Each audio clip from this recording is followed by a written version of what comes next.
नमस्कार दोस्तों, आज मैं आपको लेके जा रही हूँ एक ऐसे अद्भुत मंदिर में जहाँ लोग अक्सर आकर मन्नत मांगते हैं और मन्नत पूरी होने के बाद चढ़ावा भी चढ़ाते हैं।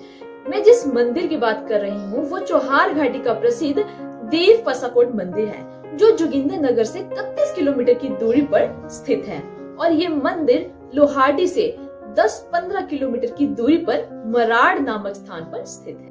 और हैरानी की बात यह है कि इस मंदिर के निर्माण में सामान्य से अधिक समय लगा, और वो इसलिए क्योंकि देव पसाकोट के आदेशों के अनुसार इस मंदिर का निर्माण कारीगरों को खाली पेट ही करना पड़ता था, क्योंकि भोजन करने के बाद निर्माण कार्य करने की इजाजत ही नहीं थी। और इस मंदिर के अंदर लड़कियों और औरतों का जाना भी मना है। आइए आपको बताते हैं इस मंदिर से जुड़ी कथा के बारे में।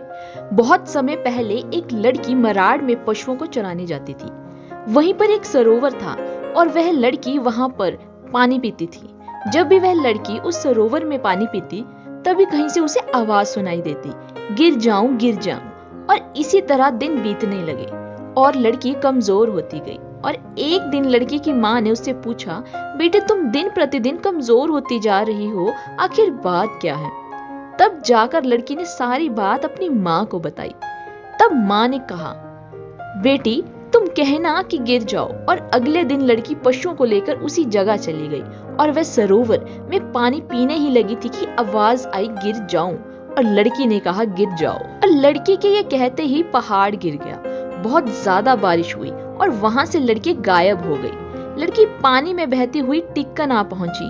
और दोस्तों, इसी जगह नदी के किनारे देव पसाकोट मंदिर है और कहा जाता है कि पसाकोट देव ने उस लड़की से विवाह किया था। बहुत दिनों के बाद वह लड़की अपनी माँ के घर पहुंची और लड़की ने अपनी माँ को अपनी सारी कहानी सुनाई। कुछ समय बाद लड़की अपने माँ के घर आई और वो उस दौरान माँ बनने वाली थी। और जब बच्चे के आने का समय आया तो लड़की की माँ देखकर दंग ही रह गई, क्योंकि लड़की ने सांपों को जन्म दिया था। और ये देखकर लड़की की माँ डर गई और उसने उन सांपों को मारना चाहा, लेकिन देखते ही देखते लड़की और सांप वहां से गायब हो गए। लड़की और सांप टिक्कन आ पहुंचे और यही सांप देव महानाग, देव आज्यपाल, देव ब्रह्मा आदि के नाम से भी प्रसिद्ध है। मान्यता है कि देव पसाकोट सांप का रूप धारण करके नदी से होकर अपने ढोल नगाड़ों के साथ मराड़ जाते हैं।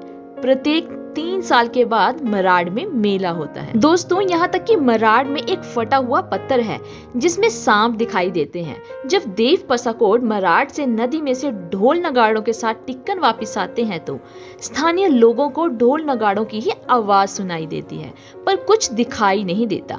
और देव पसाकोट जब मराड़ से टिक्कन वापस आते हैं तो कुछ लोगों को सांप के रूप में दर्शन भी देते हैं और लोग इनके दर्शनों के लिए ही टिक्कन आते। इसके अलावा ये भी धारणा है कि जो भी इंसान इस मंदिर के लकड़ी के पोल के सबसे ऊपर चढ़ते हैं, वो देव पसाकोट उनकी मनोकामना पूरी कर देते हैं। और तो और लोग यहाँ मनोकामना पूरी होने के बाद ढोल नगाड़ों के साथ आकर खुशी जाहिर करने के लिए नृत्य भी करते हैं। दोस्तों, अगर ये आपको वीडियो पसंद आया हो तो मुझे कमेंट करके जरूर बताएं। जय देव शिव पसाकोट।